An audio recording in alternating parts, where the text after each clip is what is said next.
सौन्दर्यलहरी कर्त्रे सर्वमङ्गलदायिने ಶಂಕರಾಚಾರ್ಯवर्याय ಯತಿರಾಜಾಯತೆ ನಮಃ. 6ನೇ ಶ್ಲೋಕ ನೋಡಿದ್ವಿ. ಧನುಃ ಪೌಷ್ಪಂ ಮೌರಿ ಎಲ್ಲ ಆಯ್ತು. ಈಗ 7ನೇ ಶ್ಲೋಕ. ಈಗ 5ನೇದು ಮತ್ತೆ 6ನೇ ಶ್ಲೋಕಗಳು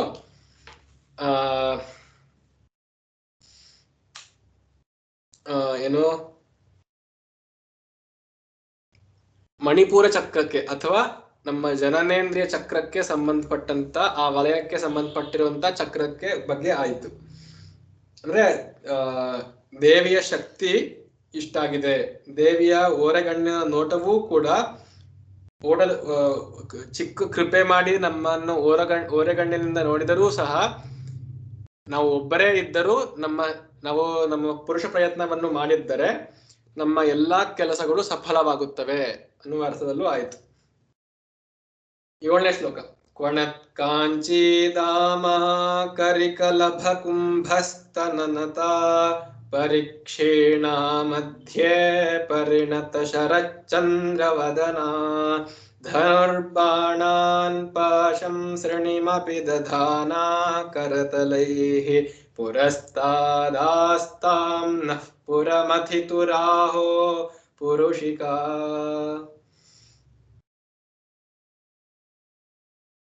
ಕೊಣತ್ ಕಾಂಚೀಧಾಮ. ಗಲ್ ಗಲ್ ಗಲ್ ಗಲ್ ಅಂತ ಇರುವಂತಹ ಅವಳ ಕಾಂಚಿ ಅಂದ್ರೆ ಸೊಂಟದ ಪಟ್ಟಿ ಇಟ್ಕೊಂಡಿದ್ದಾಳೆ. ಯಾರು? ಶ್ರೀದೇವಿಯು. ಕರಿ ಕಲಭ ಕುಂಭಸ್ತನನತ. ಕರಿ ಅಂತಂದ್ರೆ ಇಲ್ಲಿ ಕನ್ನಡದ ಕರಿ ಬಣ್ಣ ಅದಲ್ಲ, ಸಂಸ್ಕೃತದಲ್ಲಿ ಕರಿನ್ ಅಂತಂದ್ರೆ ಗಜ ಅಂತ, ಆನೆ ಅಂತ. ಆನೆ ಕಲಭ ಅಂದ್ರೆ ಒಬ್ಬ ಅಂದ್ರೆ ಪುಟ್ಟ ಆನೆ, ಮರಿ ಆನೆಗೆ ಕರಿ ಕಲಭ ಅಂತಾರೆ. ಆ ಮರಿ ಆನೆಯ ಕುಂಭಸ್ಥಳ ಅಂದ್ರೆ ತನ್ನ ತಲೆ ಮೇಲೆ ಎರಡು ಹೀಗೆ ಹಂಪ್ಸ್ ತರ ಇರುತ್ತಲ್ಲ, ಅದಕ್ಕೆ ಕುಂಭಗಳು ಅಂತ ಅಂತವೆ. ಆ ಕುಂಭಸ್ಥಳ ತಲೆ ಮೇಲೆಗೆ, ಈಗ ಅದು ಇಂಡಿಯನ್ ಎಲಿಮೆಂಟ್ಸ್ ಗಳಲ್ಲಿ, ಭಾರತೀಯ ಆನೆಗಳಲ್ಲಿ ಮಾತ್ರ ಅದು ಕಾಣಿಸುತ್ತೆ. ಹೀಗೆ ಎರಡು ಅದು ಪ್ರಕಟವಾಗಿ ಕಾಣಿಸುವಂತದ್ದು. ತಲೆ ಮೇಲೆ ಎರಡು ಹಂಪ್ಸ್ ತರ ಇರುತ್ತೆ, ಅದಕ್ಕೆ ಕುಂಭ ಅಂತ ಅಂತವೆ. ಕರಿಕಲಭ ಕುಂಭ ಸ್ತನನತ. ಆ ರೀತಿಯಂತಹ ಸ್ತನಗಳನ್ನು ಧರಿಸುವವಳು ಅಥವಾ ಆ ರೀತಿ ಸ್ತನಗಳನ್ನು ಹೊತ್ತಿರುವವಳು ಸ್ತನನತ. ಅವಳು ಸ್ವಲ್ಪ ಹೀಗೆ ಬಾಗಿದ್ದಾಳೆ, ಆ ಸ್ತನಗಳ ಭಾರಗಳಿಂದ ಸ್ವಲ್ಪ ಬಾಗಿದ್ದಾಳೆ. ಪರಿಕ್ಷೀಣ ಮಧ್ಯೆ ತನ್ನ ಮಧ್ಯಭಾಗದಲ್ಲಿ ಅಂದ್ರೆ ಉದರ ಭಾಗದಲ್ಲಿ ಪರಿಕ್ಷೀಣ. ಪರಿತಃ ಅಂದ್ರೆ ಎಲ್ಲ ಕಡೆಯಿಂದಲೂ ಅವಳು ಸಣ್ಣದಾಗಿದ್ದಾಳೆ, ಅಂದ್ರೆ ತೆಳ್ಳಗಿದ್ದಾಳೆ. ಪರಿಕ್ಷೀಣ ಆಲ್ ರೌಂಡ್ ಸರ್ಕಂಫರೆನ್ಸ್ ಅಂದ್ರೆ ಪರಿ ಅಂತಂದ ಎಲ್ಲ ಕಡೆಯಿಂದಲೂ. ಕ್ಷೀಣ ತೆಳ್ಳಗಿದ್ದಾಳೆ. ಪರಿಣತ ಶರತ್ ಚಂದ್ರವದನ.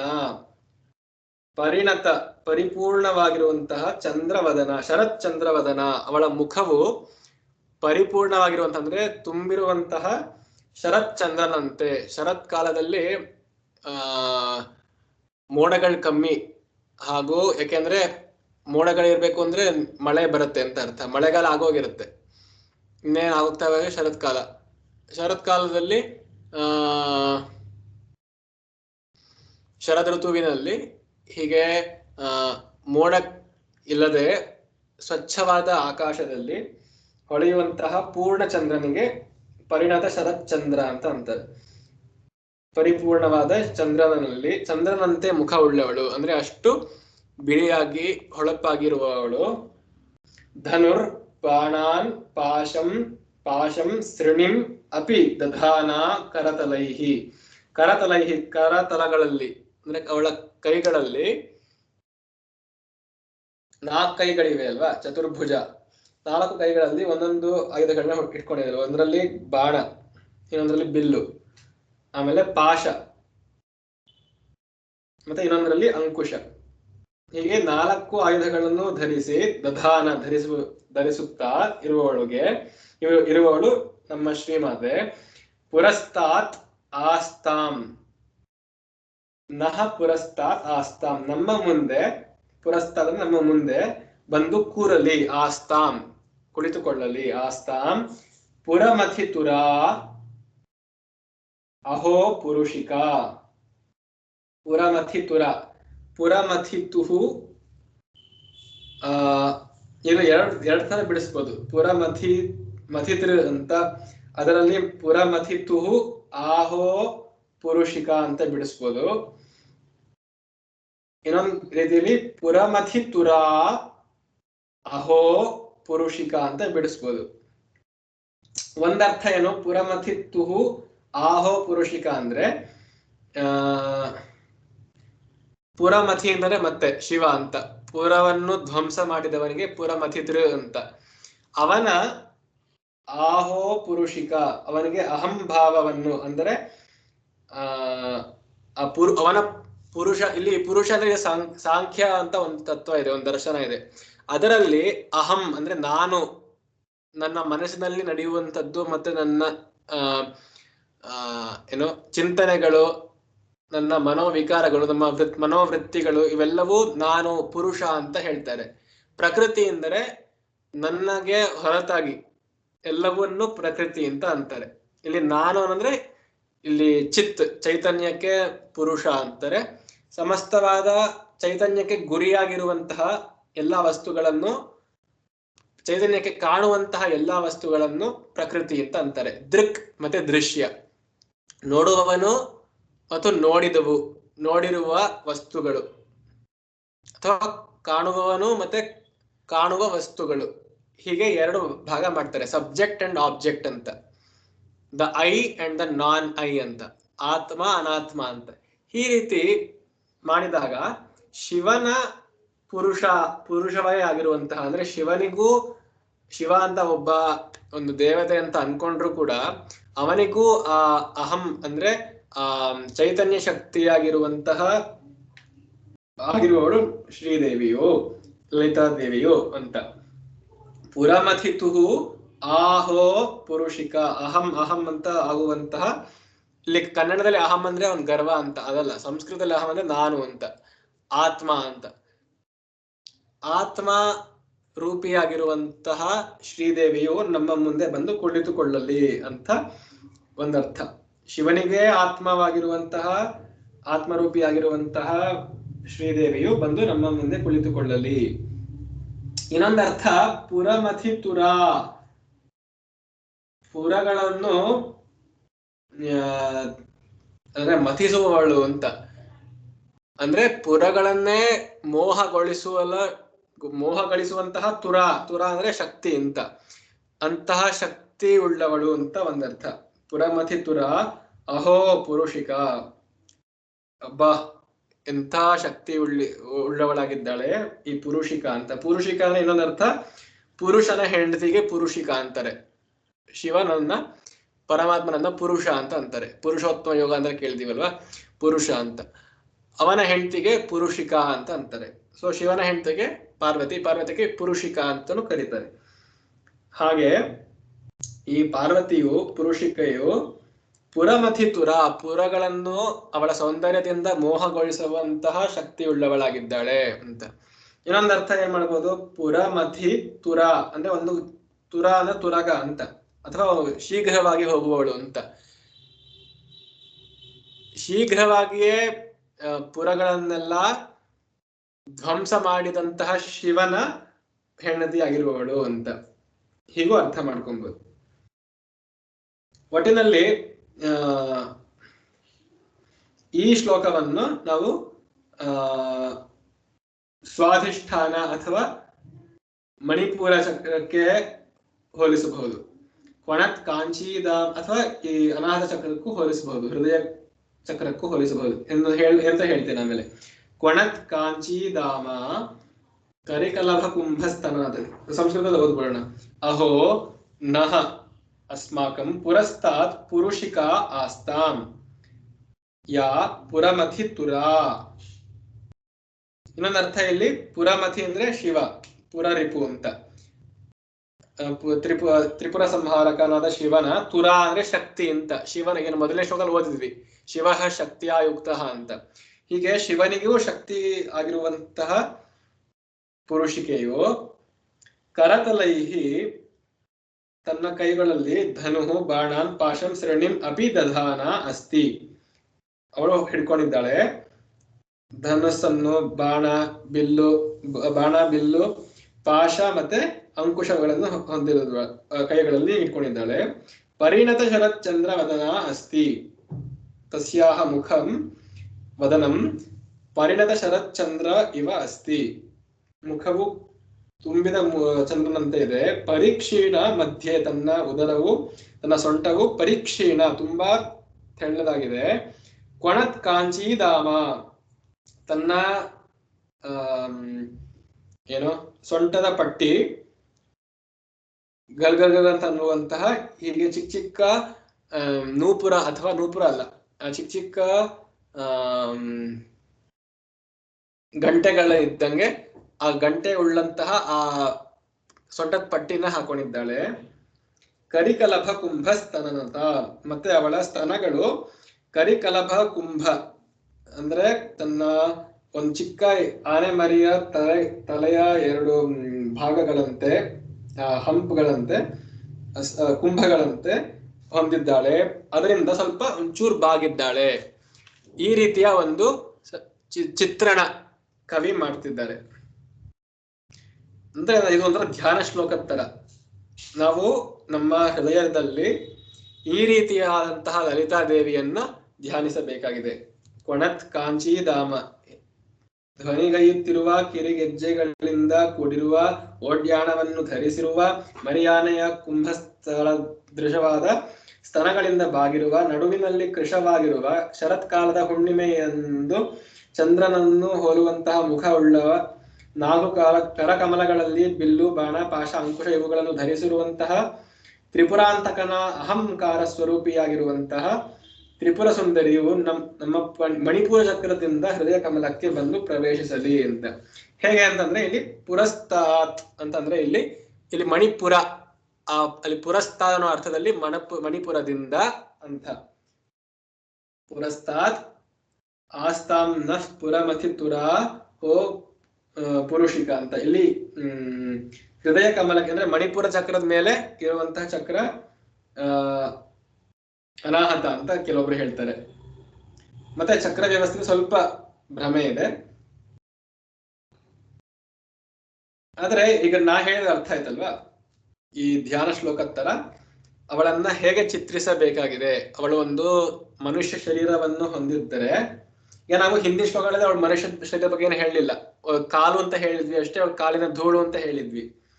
ಆದ್ರೆ ಈಗ ಸ್ವತಃ ಅವಳೇ ಒಂದು ಪ್ರಕಟಿತ ರೂಪವಾದ ವ್ಯಕ್ತ ರೂಪವಾಗಿ ಬರುವುದಾಗಿದ್ದರೆ ಹೇಗ್ ಬರ್ತಾಳೆ ಅಂತಂದ್ರೆ, ಹೇಗ್ ಬಂದ್ ಕೂತ್ಕೊಳ್ಳಿ ಅಂದ್ರೆ ಕಾಳಿ ತರ ಬಂದ್ ಕೂತ್ಕೊಳ್ದಲೇ ಇರ್ಲಿ, ಅವಳು ದುರ್ಗಾ ಆಗಿ ಬರ್ದಲೇ ಇರ್ಲಿ, ತ್ರಿಪುರ ಸುಂದರಿಯಾಗಿ ಶಾಂತ ಸ್ವರೂಪಿಯಾಗಿ ಸತ್ವರಜಸ್ ಗುಣಗಳ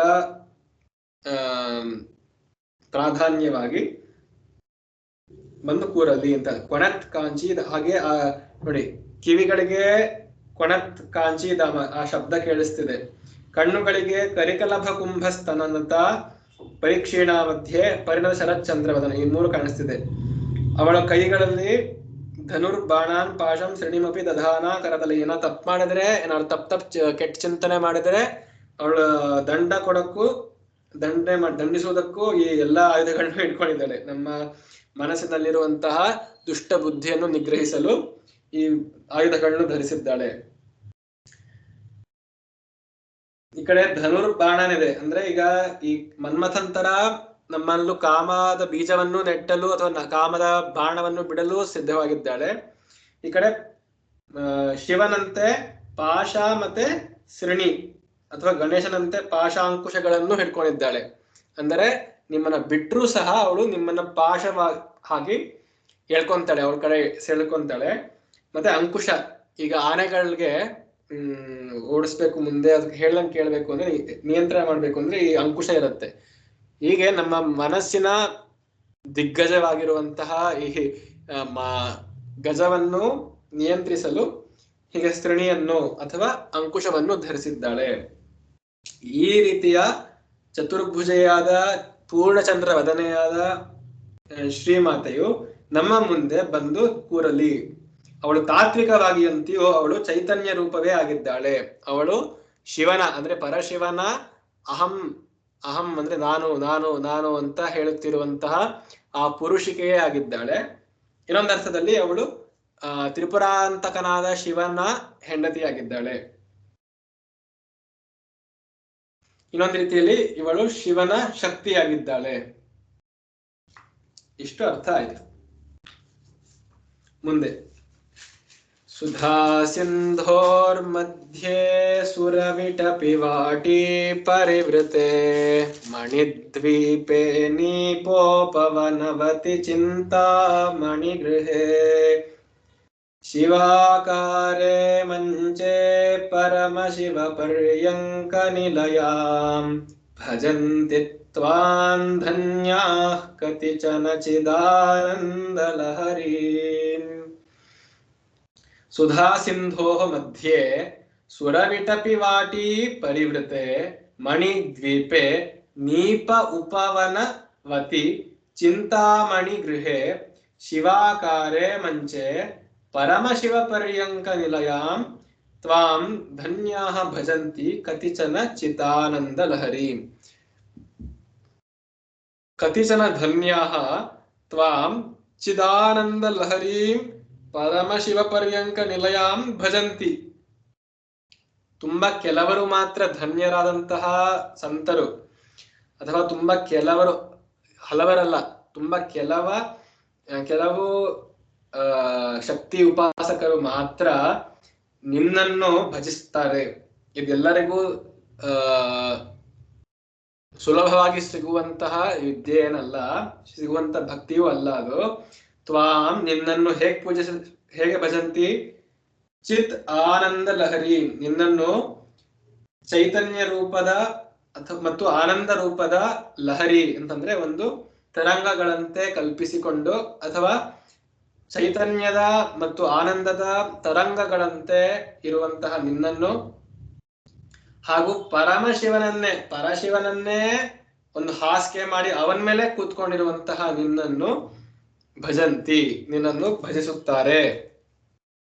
ಹೇಗೆ ಅಂತಂದ್ರೆ ಇಲ್ಲಿ ಪರಮಶಿವ ಅಂತಂದ್ರೆ ಇಲ್ಲಿ ಪರಬ್ರಹ್ಮ ಅಂತ ಅರ್ಥ. ಈಗ ವೇದಾಂತದಲ್ಲಿ ಏನ್ ಪರಬ್ರಹ್ಮ ಅಥವಾ ಬ್ರಹ್ಮ ಅಂತ ಹೇಳ್ತಾರೋ ಅದನ್ನ ಪರಮಶಿವ ಅಂತ ಹೇಳ್ತಾರೆ. ಇನ್ನೊಂದರ್ಥ ತುಂಬಾ ಪವಿತ್ರವಾದ, ತುಂಬಾ ಸ್ವಚ್ಛವಾದ, ಸುಮಂಗಲಕರವಾದ ಪರ್ಯಂಕ, ಒಂದು ಹಾಸಿಗೆ ಮೇಲೆ ಕುಳಿತಿರುವಂತೆ, ಆ ಹಾಸಿಗೆ ಮೇಲೆ ನಿಲಯ ಅಂತಂದ್ರೆ ನೀನು ಕುಳಿತಿರುವಂತೆ ಅಂತ. ಅಂದ್ರೆ ಇದೊಂದು ಚಿತ್ರಣ. ಮತ್ತೆ ಶಿವನ ಮೇಲೆ ಕೂತಿದ್ದಾಳೆ ಅಂತ. ಈಗ ನಾವು ಕೇಳಿದೀವಿ, ಕಾಳಿ ಶಿವನ ಮೇಲೆ ನಿಂತ್ಕೊಂಡ ತಕ್ಷಣ ಅವಳ ಉಗ್ರತೆ ಕಮ್ಮಿ ಆಗತ್ತೆ ಅಂತ. ಹಾಗೆ ಅವಳು ಒಬ್ಳೇ ಇದ್ರೆ ಅವಳು ಉಗ್ರಳಾಗಿರ್ತಾಳೆ, ಅವಳ ಗಂಡನ ಜೊತೆ ಇದ್ರೆ ಸ್ವಲ್ಪ ಶಾಂತವಾಗಿರ್ತಾಳೆ ಅಂತ. ಯಾಕೆಂದ್ರೆ ಅವಳ ಗಂಡನನ್ನೇ ಜಯಿಸಿ ಅವನ ಮೇಲೆ ಕೂತ್ಕೊಂಡಿರುವಾಗ ಅವಳು ಒಂಥರ ಅವಳ ಉಗ್ರತೆ ಜಾಸ್ತಿ ತೋರ್ಸಕ್ ಹೋಗಲ್ಲ ಬೇರೆಯವ್ರ ಮೇಲೆ. ಆಗ ಅವಳು ಚಿತ್ ಆನಂದ, ಅವಳು ಆನಂದ ರೂಪದಲ್ಲಿ ಇರ್ತಾಳೆ ಅಂತ ಸುಮ್ನೆ ಹೇಳಿದೆ. ಅವಳ ಇಲ್ಲಿ ಅರ್ಥ ಪರಮಶಿವ ಪರ್ಯಂಕ ನಿಲಯಾಂ. ಅವಳು ಶಿವನನ್ನ ಅಂದ್ರೆ ಬ್ರಹ್ಮನ ಬ್ರಹ್ಮನೇ ಒಂದು ಪರ್ಯಂಕದಂತೆ ಇದ್ದರೆ ಅದರ ಮೇಲೆ ಕುಳಿತಿರುವವಳು, ಅಂದ್ರೆ ಬ್ರಹ್ಮದ ಆಧಾರದ ಮೇಲೆ ಇವಳು ಕೂತಿರುವವಳು, ಬ್ರಹ್ಮದ ಹಾಸಿಗೆಯ ಮೇಲೆ ಅವಳು ಕೂತಿದ್ದಾಳೆ ಅಂತ. ಪರಬ್ರಹ್ಮದ ಅಂದ್ರೆ ಆ ಪರಬ್ರಹ್ಮ ವಸ್ತುವಿನ ಅವ್ಯಕ್ತ ಪರಮಾತ್ಮನ ಆಧಾರದ ಮೇಲೆ ಇವಳು ಚಿತ್ ಆನಂದ. ಚಿತ್ ಮತ್ತೆ ಆನಂದ ಅಂದ್ರೆ ನಮ್ಮ ಜ್ಞಾನ. ಇಲ್ಲಿ ಜ್ಞಾನ ಅಂದ್ರೆ ಈಗ ಎಲೆಕ್ಟ್ರಾನಿಕ್ಸ್, ಎಂಜಿನಿಯರಿಂಗ್ ಅದೆಲ್ಲ ಜ್ಞಾನ. ಇಲ್ಲಿ ಜ್ಞಾನ ಅಂದ್ರೆ ಅನುಭವ ಅಂತ. ಆನಂದದ ಅನುಭವದ ತರಂಗಗಳನ್ನೇ, ಅಂದ್ರೆ ಪದೇ ಪದೇ ಆನಂದ ಉಂಟಾಗುತ್ತಿದೆ, ಪದೇ ಪದೇ ಆನಂದದ ಅನುಭವ ಉಂಟಾಗುತ್ತಿದೆ. ಆ ರೀತಿ ಉಂಟು ಮಾಡುವಂತಹ ನಮ್ಮ ದೇವಿಯು ಆ ಪರಬ್ರಹ್ಮ ವಸ್ತುವಿನ ಆಧಾರದ ಮೇಲೆ ಇದ್ದಾಳೆ. ಅಂದ್ರೆ ಆ ಪರಬ್ರಹ್ಮನಿಂದ ಈ ಚಿತ್ ಮತ್ತೆ ಆನಂದವು ಉಂಟಾಗುತ್ತದೆ ಅನ್ನುವ ಒಂದು ಸೂಕ್ಷ್ಮ ತತ್ವ ವಿಚಾರ ಅಲ್ಲಿ. ಆ ರೀತಿಯಾದ ನಿನ್ನನ್ನು ಭಜಿಸುತ್ತಾರೆ. ಅದು ಬರೀ ಕೆಲವರಿಗೆ ಮಾತ್ರ ಸಾಧ್ಯ, ಅಂದ್ರೆ ಕೆಲವರಿಗೆ ಮಾತ್ರ ಈ ರೀತಿ ಅವ್ಯಕ್ತ ತತ್ವದ ನೆಲೆಯುಳ್ಳಂತಹ ರೂಪವನ್ನು ಭಜಿಸಲು ಸಾಧ್ಯ ಅಂತ. ಅದನ್ನು ಎಲ್ಲಿ ಭಜಿಸುತ್ತಾರೆ ಅಲ್ಲಿ ಮತ್ತೆ ಈಗ ವ್ಯಕ್ತವಾದ ಚಿತ್ರಣ ಕೊಟ್ಟಿದ್ದಾರೆ. ಏನು? ಸುಧಾ ಸಿಂಧೋಹ ಮಧ್ಯೆ, ಅಮೃತ ಸಾಗರದ ಮಧ್ಯದಲ್ಲಿ ಅಂತ. ಇದು ಎಲ್ಲಿ ಕೂತಿದ್ದಾಳೆ ಅಂದ್ರೆ ಇದೊಂಥರ ಈಗ ಮತ್ತೆ ಎರಡು ಅರ್ಥ ಬರುತ್ತೆ. ಮೊದಲನೇ ವ್ಯಕ್ತ ಅರ್ಥ ಹೇಳ್ತೀನಿ, ಅಂದ್ರೆ ಒಂದು ಚಿತ್ರಣ, ಒಂದು ಇಮೇಜರಿ. ಏನು ಅಂತಂದ್ರೆ ಒಂದು ಸಾಗರ ಇದೆ, ಅದು ಅಮೃತದಿಂದ ಮಾಡಿದೆ. ಆ ಅಮೃತ ಸಾಗರದ ಮಧ್ಯದಲ್ಲಿ ಕೂತಿದ್ದಾರೆ. ಸುರ ವಿಟಪಿ ವಾಟಿ ಪರಿವೃತ್ತೆ, ಆ ಸಾಗರದ ಮಧ್ಯದಲ್ಲಿ ಒಂದು ಮಣಿದ್ವೀಪ ಇದೆ, ಒಂದು ಐಲ್ಯಾಂಡ್ ಇದೆ. ಸುತ್ತಲೂ ಅಮೃತದ ರಸ. ಆ ದ್ವೀಪವೂ ಕೂಡ ಸುಮ್ಮನೆ ಸಾಮಾನ್ಯ ಮಣ್ಣಿಂದ ಮಾಡಿಲ್ಲ, ಆ ಇಡೀ ದ್ವೀಪವೇ ಬರೀ ಮಣಿಗಳಿಂದ ಮಾಡಿವೆ. ಮಣ್ಣಲ್ಲ, ಮಣಿಗಳಿಂದ ಮಾಡಿರುವಂತಹ ಆ ದ್ವೀಪವಾಗಿದೆ. ಆ ದ್ವೀಪದಲ್ಲಿ ಸುರ ವಿಟಪಿ ವಾಟಿ ಪರಿವೃತ.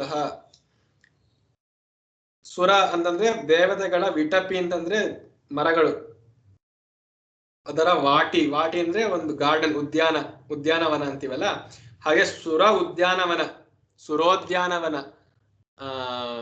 ಆ ಸ್ವರ್ಗದಲ್ಲಿ ಸಿಗುವಂತಹ ಈ ಕಲ್ಪವೃಕ್ಷ, ಕಲ್ಪತರು, ಹೀಗೆ ಎಷ್ಟೊಂದು ದಿವ್ಯವಾದ ಮರಗಳ ಒಂದು ಉದ್ಯಾನವನದ ಮಧ್ಯದಲ್ಲಿ ಅವರ ಸುತ್ತಲೂ ಆ ಸ್ವರ್ಗೀಯವಾದ ಮರಗಳು ಇವೆ. ಮತ್ತೆ ಆ ಚಿಕ್ಕ ಹೊಳೆಯುವಂತಹ ಮಣಿಗಳು ಕೂಡ ನೆಲವಾಗಿವೆ. ನೀಪೋಪವನವತ್ ಅಂತ. ಉಪವನ ಅಂದ್ರೆ ಮತ್ತೆ ಉದ್ಯಾನವನ, ಚಿಕ್ಕ ವನವಾಗಿದೆ. ಏನಿದೆ ಆ ಮಧ್ಯದಲ್ಲಿ, ಈ ಮರಗಳ ಮಧ್ಯದಲ್ಲಿ ಕೆಳಗೆ ನೀಪ ಅಂದ್ರೆ ಹಸಿರಾದಂತಹ ಎಳೆ ಹುಲ್ಲುಗಳು ಬೆಳ್ಕೊಂಡಿವೆ ಅಂತ.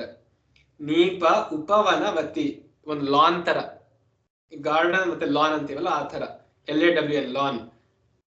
ಅದು ಉಳ್ಳಂತಹ ಮಣಿದ್ವೀಪದಲ್ಲಿ ಮಧ್ಯದಲ್ಲಿ ಒಂದು ಮನೆ ಇದೆಯಂತೆ, ಒಂದು ಗೃಹ. ಆ ಮನೆಯು ಕೂಡ ಈ ಸಿಮೆಂಟು ಆಗ್ಲಿ ಕಾಂಕ್ರೀಟ್ ಅದನ್ನ ಮಾಡಿಲ್ಲ, ಅದು ಕೇವಲ ಚಿಂತಾಮಣಿಗಳಿಂದ ಮಾಡಿವೆ ಅಂತ. ಸ್ವರ್ಗದಲ್ಲೂ ಇನ್ನೊಂದು ಮಣಿ ಸಿಗತ್ತೆ, ನಾ ಹೇಳಿದ್ದೆ ಅನ್ಸುತ್ತೆ, ಚಿಂತಾಮಣಿ ಅಂತ. ಕೇಳಿದ್ದನ್ನು ಕೊಡುವಂತಹ ಒಂದು ಮಣಿ ಅದು ಅಂತ.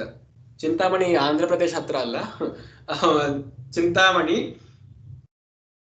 ಆ ಬರೀ ಮಣಿಗಳಿಂದಲೇ ಮಾಡಿರುವಂತಹ ಆ ಮನೆಯ ಮಧ್ಯದಲ್ಲಿ ಒಳಗೆ ಶಿವಾಕಾರೆ ಮಂಚೆ, ಒಂದು ಮಂಚ ಇದೆ. ಅದು ಶಿವನೇ ಆ ಮಂಚವಾಗಿ ಮಲಗಿದ್ದಾನೆ ಅಂತ. ಅಂತ ಮನೆ ಒಳಗೆ ಶಿವ ಆಕಾರೇ ಮಂಚೆ, ಆ ಮಂಚವು ಶಿವನ ಆಕಾರದಲ್ಲೇ ಇದೆ. ಅಂದ್ರೆ ಶಿವನೇ ಆ ಮಂಚವಾಗಿ ಮಲ್ಕೊಂಡಿದ್ದಾನೆ. ಅದರ ಮೇಲೆ ಪರಮಶಿವ ಪರ್ಯಂಕ ಒಂದು ಹಾಸಿಗೆ ಹಾಸಿದ್ದಾಳೆ. ಆ ಮಂಚದ ಮೇಲೆ ಪರಮಶಿವ ಎನ್ನುವ ಹಾಸಿಗೆಯನ್ನು ಹಾಸಿ ಅದರ ಮೇಲೆ ಕೂತಿರುವಂತಹ ನಿನ್ನನ್ನು, ಚಿದಾನಂದ ಲಹರಿಯಾದಂತ ನಿನ್ನನ್ನು, ಅಂದ್ರೆ ಪದೇ ಪದೇ ಈ ಅಮೃತ ಸಾಗರದಲ್ಲಿ ಆನಂದದ ತರಂಗಗಳನ್ನು ಹುಟ್ಟು ಹಾಕುತ್ತಿರುವಂತಹ ನಿನ್ನನ್ನು, ಹಾಗೂ ಆ ಆನಂದದ ಅನುಭವವನ್ನು ಉಂಟು ಮಾಡುತ್ತಿರುವಂತಹ ನಿನ್ನನ್ನು ಬರೀ ಸ್ವಲ್ಪ ಜನ ಮಾತ್ರ, ಕತಿಚನ, ಯಾರೋ ಕೆಲವೊಬ್ರು ಮಾತ್ರ ಧನ್ಯರಾದಂತಹ ತಪಸ್ವಿಗಳು, ಋಷಿಗಳು ಮಾತ್ರ ಭಜಿಸಲು ಸಾಧ್ಯ ಮತ್ತು ಭಜಿಸುತ್ತಾರೆ ಅಂತ. ಅದಾಯ್ತಲ್ಲ, ಎಷ್ಟು ನೋಡಿ ಸುಂದರವಾದ ಚಿತ್ರಣ ಇದು, ಅದ್ಭುತವಾಗಿದೆ ತಾನೆ. ಒಂದು ಸಾಗರ, ಅಮೃತವಾದ ಸಾಗರ, ಅಮೃತ ಸಾಗರದ ಮಧ್ಯದಲ್ಲಿ ಒಂದು ದ್ವೀಪ, ಮಣಿಯಿಂದ ಮಾಡಿರುವಂತಹ ದ್ವೀಪ. ಆ ದ್ವೀಪದ ಮಧ್ಯದಲ್ಲಿ ಒಂದು ಮನೆ, ಅದು ಬರೀ ಚಿಂತಾಮಣಿಯಿಂದ. ಯಾಕಂದ್ರೆ ಈಗ ನೀವು ದ್ವೀಪವೇ ಬರೀ ಮಣಿಯಿಂದ ಮಾಡಿದರೆ ಅಂದ್ರೆ ಇನ್ನು ಮಣ್ಣಲ್ಲಿ ಅಂತ ತರ್ತಾರೆ, ಅದು ಬರೀ ಮಣಿಯಿಂದನೇ ಆಗಿರ್ಬೇಕು.